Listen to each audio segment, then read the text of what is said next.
Good morning. I'm S.K. Bhargava. Today I am going to discuss chapter 5, class 7th chemistry.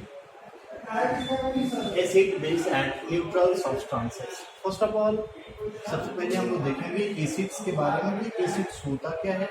तो acid के बारे में हम लोग जान लेते हैं कि एसिड है क्या। द केमिकल सब्सटेंस और substances which turn the blue litmus to red, यानी वैसे पदार्थ जो ब्लू लिटमस पेपर को रेड में चेंज कर देता है, तो वैसे सब्सटेंस को हम लोग एसिड बोलते हैं। तो ये एसिड होता है। अब सबसे पहली बात करते हैं कि ये कलर के आधार पर हम इसे सब्सटेंस को आइडेंटिफाई किए। अब दूसरे तरीके से हम देखते हैं कि अनदर वर्ड हम इसे क्या कह सकते हैं। The chemical substances which have sour taste, that substance is called acid, यानी वैसे सब्सटेंस जिसका नेचर, जिसका बिहेवियर यानी जिसका टेस्ट जो होता है सॉवर आता है, वो सॉवर यानी खट्टा पदार्थ जो होता है वो सब क्या होता है, एसिड होता है। तो ये टेस्ट के आधार पर था और ये कलर के आधार पर था।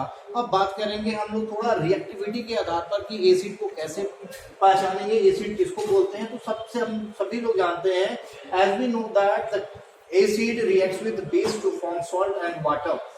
तो या the substance which reacts with base to form salt and water, ऐसे पदार्थ जो बेस के साथ रिएक्ट करके वाटर और आपका नमक बनाता है, तो वैसे पदार्थ को हम लोग एसिड कहते हैं।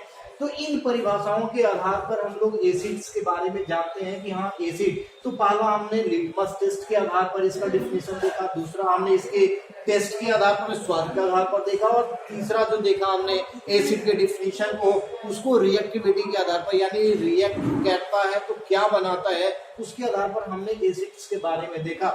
अब नेक्स्ट जो हम बात करेंगे, थोड़े से इसके प्रॉपर्टीज के बारे में जान लेते हैं कि एसिड के प्रॉपर्टीज होता क्या है।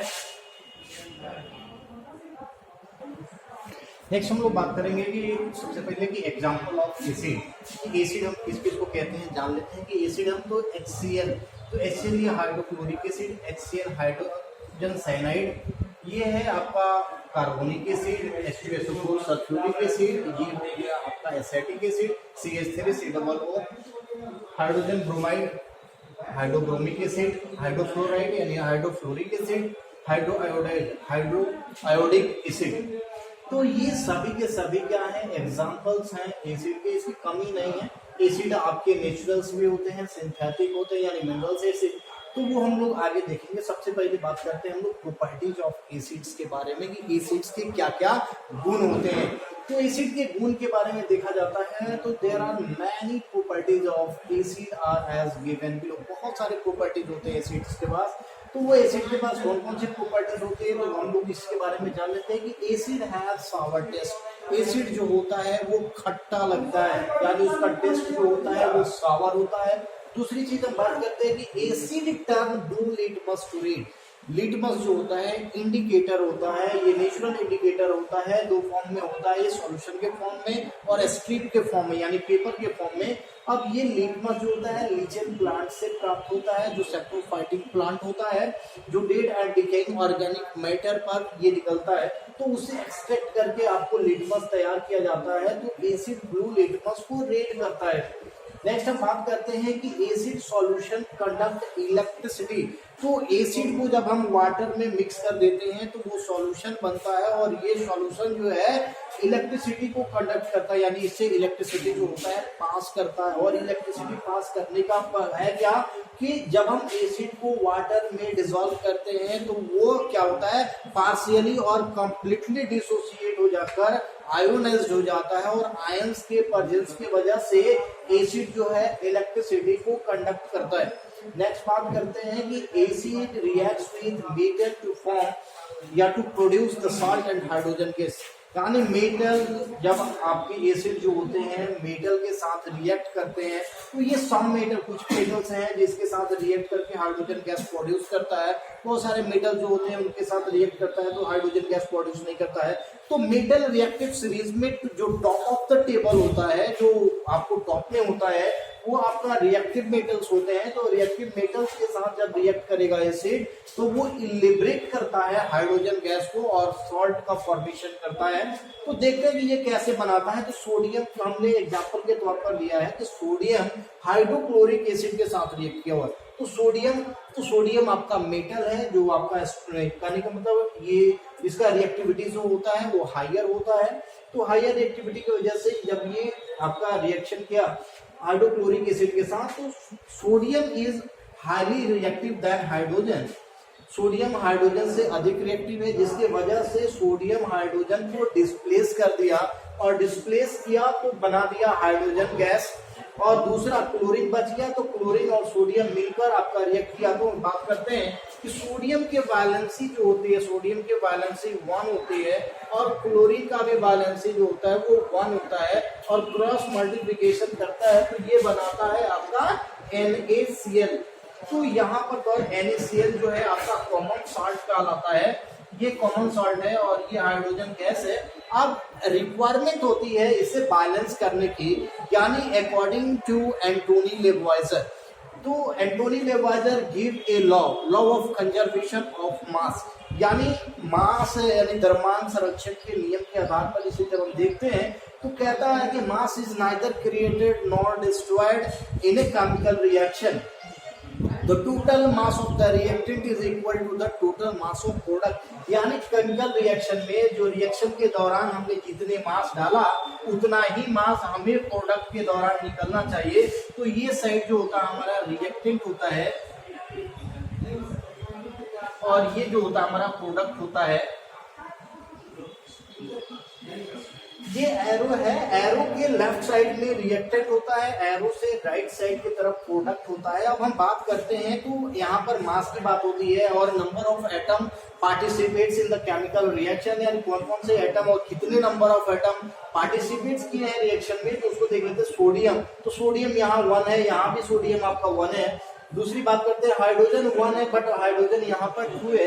क्लोरीन 1 है, क्लोरीन 1 है। हाइड्रोजन यहाँ पर अनबैलेंस्ड है, तो हाइड्रोजन को बैलेंस करने के लिए हम क्या करते हैं, यहाँ पर 2 लगाते हैं, यानी कोफिशिएंट यूज करते हैं। और ये कोफिशिएंट जो यूज होता है बिफोर द रिएक्टेंट यूज होता है, यानी जिस भी रिएक्टेंट के साथ हमें लगाना है, जिस भी एटम को हमको बैलेंस करना है, तो उसे बिफोर हम कोफिशिएंट का यूज करते हैं। और ये कोफिशिएंट आपका जो होता है कांस्टेंट का होता है, और इसको हम लोग यूज करके तब जाकर इसको बैलेंस करते हैं। तो यहाँ पर हमने देखा कि हाइड्रोजन बैलेंस हो गया, बट क्लोरीन अनबैलेंस्ड है। तो क्लोरीन को बैलेंस करने के लिए हम फिर से एक कोफिशिएंट का यूज करते हैं कि क्लोरीन यहाँ पर 2 एटम्स हो गए, तो क्लोरीन को हमको 2 एटम्स बनाने हैं। बट हियर हम देखते हैं कि सोडियम फिर से अनबैलेंस हो गया, तो सोडियम को बैलेंस करने के लिए हमें सोडियम के साथ 2 का यूज कर लेते हैं। तो ये होता है हमारा बैलेंस केमिकल इक्वेशन।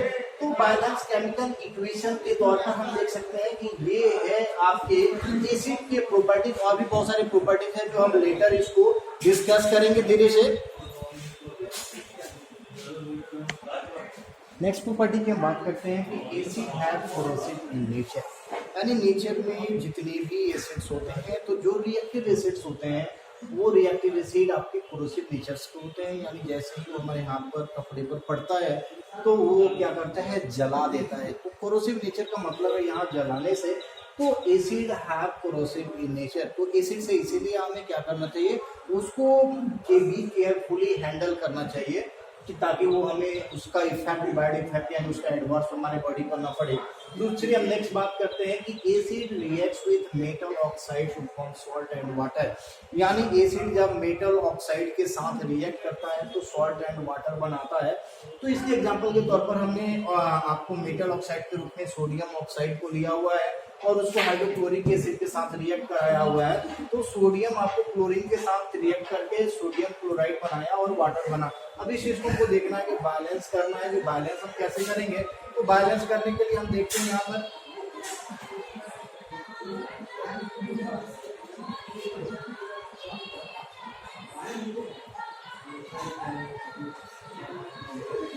और ये आपका बैलेंस केमिकल इक्वेशन हो गए। आपके एसिड जब रिएक्ट किया हुआ है मेटल ऑक्साइड के साथ तो सॉल्ट बनाया, और सॉल्ट के साथ साथ आपका वाटर बनाया। तो ये हम देख लेते हैं यहाँ 4 एटम ऑफ सोडियम, तो 4 एटम ऑफ सोडियम हो गया, और आपका ऑक्सीजन जो है तो 2 एटम ऑक्सीजन है, तो 2 एटम ऑक्सीजन हो गया। हाइड्रोजन 4 एटम हो गया, हाइड्रोजन 4 एटम, क्लोरीन भी 4 एटम, एक्सक्लूजन 4 एटम, ये आपका बैलेंस केमिकल इक्वेशन हो गया। अभी बहुत सारे हैं लेकिन क्लास 7 के लिए ये प्रॉपर्टी कितना है कि जानना बहुत जरूरी है। इस प्रॉपर्टीज को हमें देख लेना, और इस प्रॉपर्टी अभी यहाँ से प्रॉपर्टी जब खत्म होता है तो हम बात करेंगे यानी ऑकरेंस के आधार पर एसिड कितने प्रकार के होते हैं, यानी types of acid according to the occurrence, यानी ऑकरेंस के आधार पर एसिड कितने प्रकार का होता है उसके बारे में चर्चा करेंगे।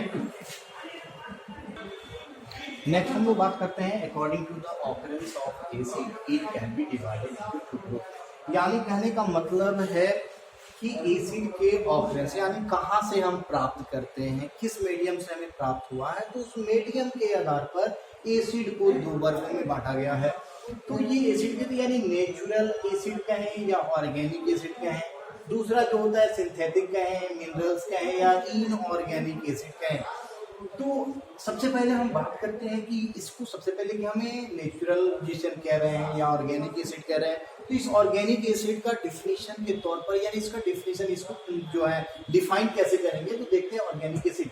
तो an acid which is obtained from plants animals as well as insect that acid is called organic acid, यानी ये ऑर्गेनिक करने का मतलब है कार्बनिक, यानी जिसमें कार्बन का प्रेजेंस होता है। ये आपका एसिड जो होता है तो ये कहाँ से प्राप्त होते हैं, प्लांट से प्राप्त होते हैं, एनिमल से प्राप्त होते हैं, इंसेक्ट से प्राप्त होते हैं। तो इन एसिड को हम लोग क्या कहते हैं, ऑर्गेनिक एसिड्स कहते हैं। अब इनकी बिसाइड से अगर हम बात करेंगे कि इनऑर्गेनिक एसिड, तो an acid which is prepared with the help of the mineral in the chemical industry, यानी केमिकल इंडस्ट्री में रासायनिक के जो कल कारखाने होते हैं वहां पर मिनरल्स के आधार पर मिनरल्स को मिलाकर जो एसिड तैयार किया जाता है उस एसिड को हम लोग सिंथेटिक एसिड कहते हैं। कल हम बात करेंगे एग्जांपल के तौर पर, इसको डेफिनेशन देखेंगे सिंथेटिक इंडिकेटर का और इसके एग्जांपल्स को देखेंगे, डिस्कस करेंगे 1 by 1।